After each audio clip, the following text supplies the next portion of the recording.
16वीं शताब्दी संत युग का समय था। देश के कोने कोने में आध्यात्मिक चेतनाओं का संतों के रूप में अवतरण हो रहा था। बुंदेलखंड की धरा महान महान सौभाग्यशाली रही, जिस धरा पर ऐतिहासिक पुष्पावती नाम की नगरी में गुरुदेव तारण तरण जैसी महान आत्मा का जन्म हुआ। विक्रम संवत 1505 ईस्वी सन 1448 अघन सुदी सप्तमी के दिन ऐसी महान आत्मा जिन्होंने अल्प वय में ही आत्मबोध को प्राप्त किया, देह से भिन्न अपने आत्म स्वरूप को जाना, अपने सत स्वरूप की अनुभूति को उपलब्ध किया और उस अनुभव के प्रकट होने पर उन्होंने ये अनुभव किया कि जैसे मैं आत्मा हूं, मैं चैतन्य हूं, ऐसे ही जगत के समस्त जीव भी चैतन्य स्वरूप हैं, आनंद स्वरूप हैं, ज्ञान स्वरूप हैं। हर जीव अपना अनुभव करे, ऐसी करुणा गुरुदेव के अंतरंग में प्रकट हुई, जिसके फलस्वरूप उन्होंने 14 ग्रंथों का सृजन किया। जन जन के लिए आत्म कल्याणकारी देशना प्रदान की। ममल मत के अंतर्गत ममल पहुड़ नाम का ग्रंथ गुरुदेव तारण तरण महाराज की आत्म साधना की अनुभूतियों का एक अद्भुत अपूर्व भंडार है। 3200 गाथाओं का ये विशाल ग्रंथ जन जन की चेतना को जागृत करने का पावन संदेश प्रदान करने वाला है। इस ग्रंथ में जो फूलना है, फूलना का अर्थ है वे आध्यात्मिक रचनाएं जिन्हें सुनकर ये जीव आनंद विभोर हो उठे, आनंद सिंधु में निमग्न हो जाए। ऐसी आध्यात्मिक अनुभूति परक रचनाओं को फूलना कहा है। इन फूलनाओं में गुरुदेव ने अपने सत्स्वरूप की साधना, आराधना, अनुभूति का मार्ग प्रशस्त किया है। दूसरे नंबर की रचना है जिसका नाम है मुक्ति श्री फूलना।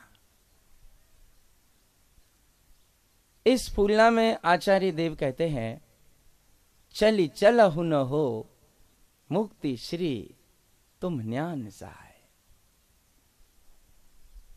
जगत के समस्त आत्माओं को आचार्य देव निमंत्रण दे रहे हैं, चलो चलो हे भव्य जीवो, चलो। कहां चलें गुरुदेव? आचार्य कहते हैं मुक्ति श्री चलो। मुक्ति श्री चलना है।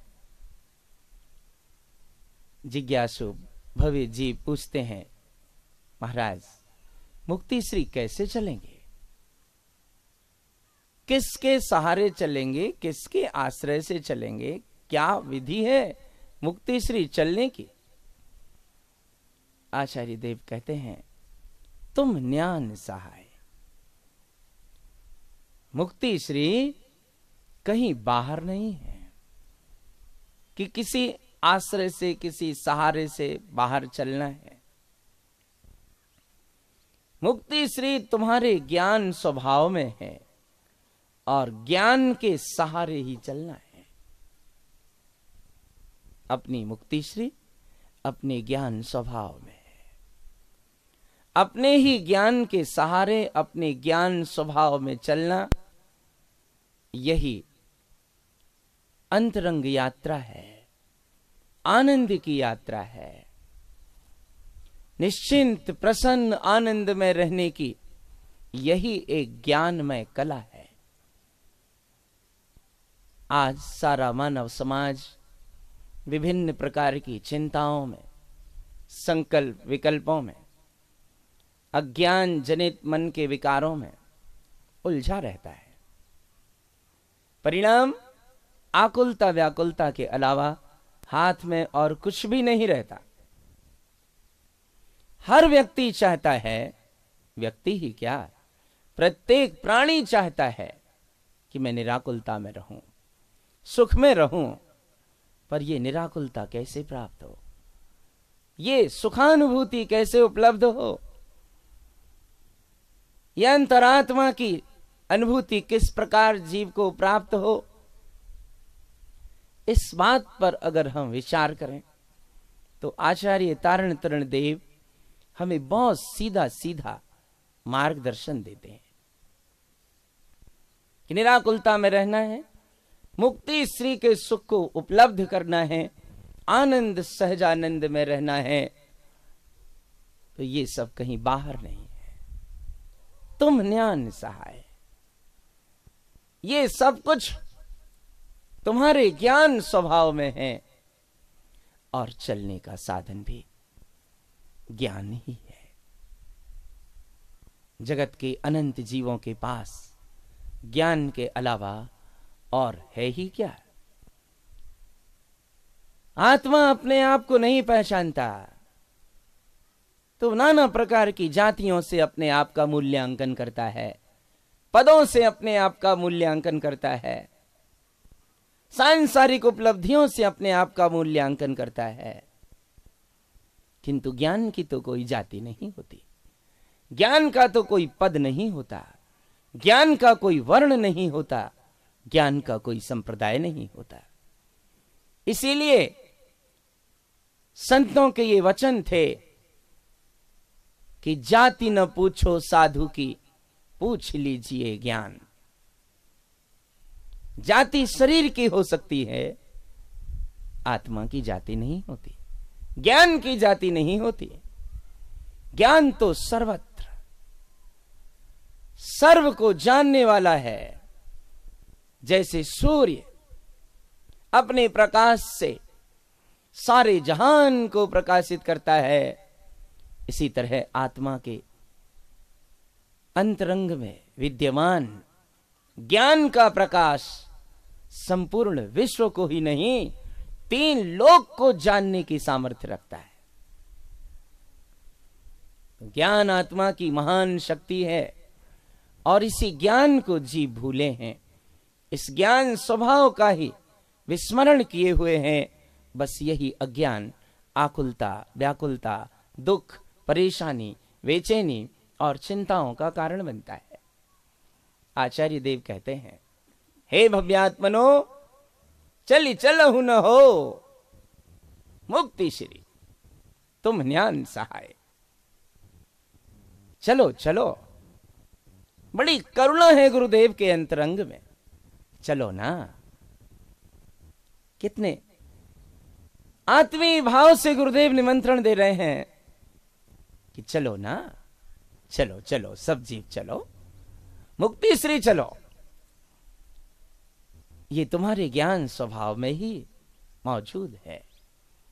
तुम्हें अपने ज्ञान के सहारे अपने ज्ञान स्वभाव में चलना है, मुक्त आनंद में रहना है। सद्गुरु की करुणा जगत के समस्त जीवों पर अनंत अनंत रूप में बरसती।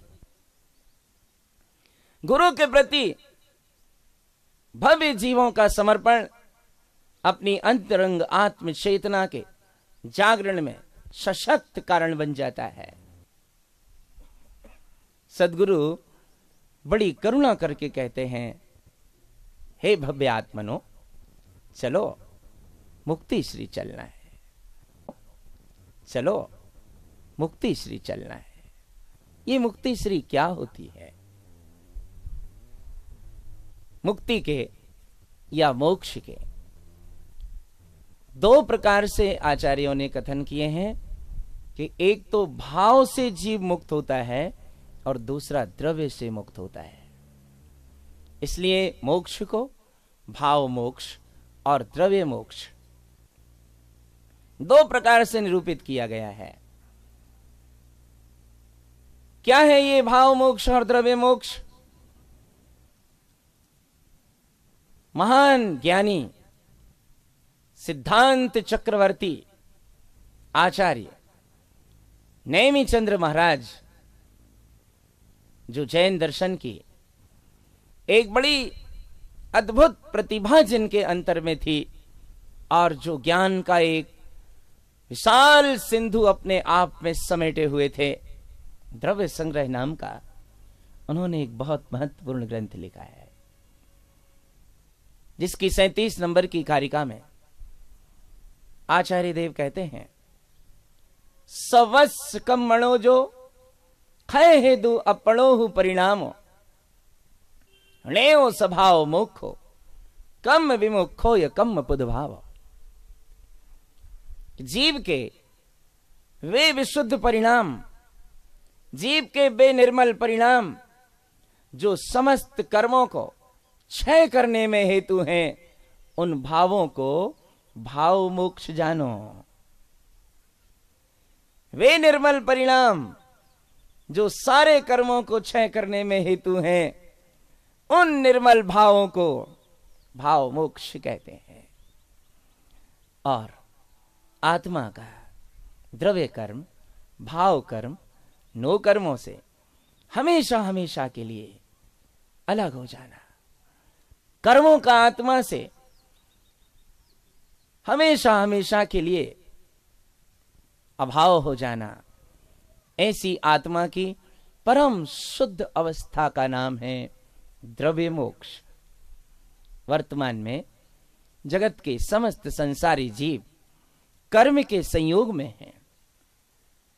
इन सारे जीवों के साथ दो प्रकार के मूलतः कर्म हैं, द्रव्य कर्म और भाव कर्म।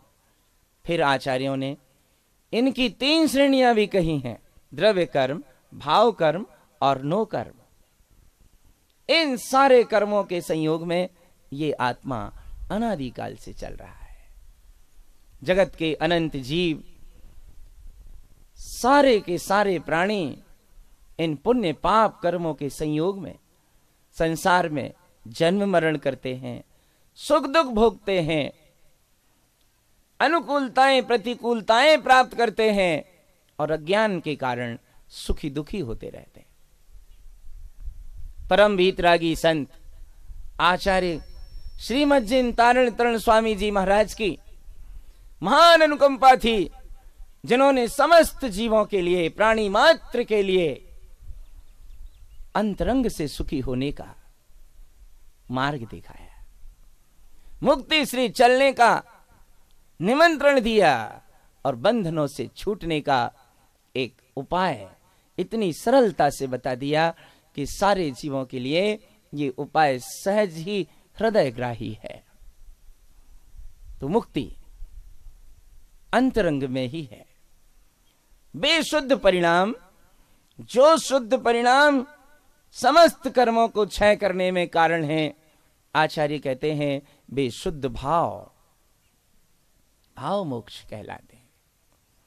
उसे भाव मोक्ष कहते हैं। और उनके निमित्त से आत्मा के साथ संयोग में लगे हुए समस्त कर्मों का सर्वथा क्षय हो जाना, आत्यंतिक अभाव हो जाना, इसे आचार्य द्रव्य मोक्ष कहते हैं। और गुरुदेव की तो ऐसी अद्भुत करुणा है,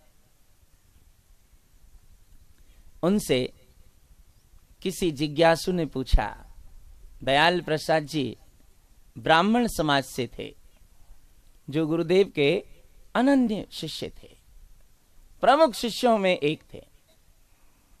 उन्होंने एक दिन गुरुदेव से सैमर खेड़ी में स्थित गुफाओं पर अनुरोध किया, महाराज आपके मन में सबसे अधिक प्रसन्नता किस बात को लेकर होगी, हम ये जानना चाहते हैं। गुरु तो गुरु होते हैं, ज्ञानी तो ज्ञानी होते हैं, महानता उनके अंतरंग में विद्यमान रहती है। और जब दयाल प्रसाद जी ने आचार्य महाराज से यह अनुरोध किया, ये विनय की कि महाराज सबसे अधिक प्रसन्नता आपको किस बात में होगी, आचार्य गुरुवर तारण तरण स्वामी जी ने कहा, मुझे संसार के इस बाहरी प्रभाव से प्रसन्नता नहीं होगी, पुण्य की महिमा से भी मुझे प्रसन्नता नहीं होगी, कोई अनुकूलताएं मिले ये भी मेरी प्रसन्नता का कारण नहीं है। दयाल प्रसाद जी ने कहा कि ये सब बाहरी संयोग, बाहरी प्रभावना, पुण्य का योग, ये सब आपकी प्रसन्नता के कारण नहीं है। महाराज कृपा करके हमें ये बताएं कि आपकी प्रसन्नता किस बात में है। इस फूलना की दूसरी गाथा में उन्होंने अपनी उस भावना को व्यक्त किया है कि मन हर्षिए लो जिन तारण को, जब सब मुक्ति पहुंचते हो ज्ञानी। आचार्य कहते हैं कि जिन तारण के मन की प्रसन्नता तो तब होगी जब ये सारे के सारे जीव ज्ञानी होकर मुक्ति को प्राप्त कर लें। ऐसी अनंत अनंत करुणा का सागर गुरुदेव तारण तरण महाराज के हृदय में उछाले ले रहा था। उन्हें लगता था कि सारे जीव मुक्ति के पात्र बने, बिना किसी जाति पाति के भेदभाव के। उनका उपदेश था कि जे मुक्ति सुखम नरकोपि सार्धम सम्मिक्त शुद्धम ते नरधरित्वम रागादयो पुण्य पापाय दूरम ममात्मा स्वभावम ध्रुव शुद्ध दिष्टम। एक एक मंत्र आचार्य तारण स्वामी जी का अमृत की अनुभूतियों से भरा हुआ है। हमें एक शुद्ध मार्ग की देशना देने वाला है। आचार्य कहते थे कि जो कोई भी नर पुरुषार्थी भव्य जीव मुक्ति के सुख को प्राप्त करना चाहता है, वह शुद्ध सम्यक्त्व को धारण करे। शुद्ध सम्यक्त्व का अर्थ है इस शरीर से भिन्न अपने चैतन्य स्वभाव की निश्चय आत्मानुभूति को उपलब्ध हो। रागादयो पुण्य पापाय दूरम, समस्त राग द्वेष काम क्रोध लोभ मोह आदि मन के जितने भी विकारी परिणाम हैं, इन सारे विकार भावों से परे होकर, रागादि विचारों से दूर होकर, पुण्य और पाप कर्मों से भी परे होकर, ममात्मा स्वभावम ध्रुव शुद्ध दिष्टम, मेरा आत्म स्वभाव ध्रुव है, शुद्ध है, ऐसा देखें, अनुभव करें।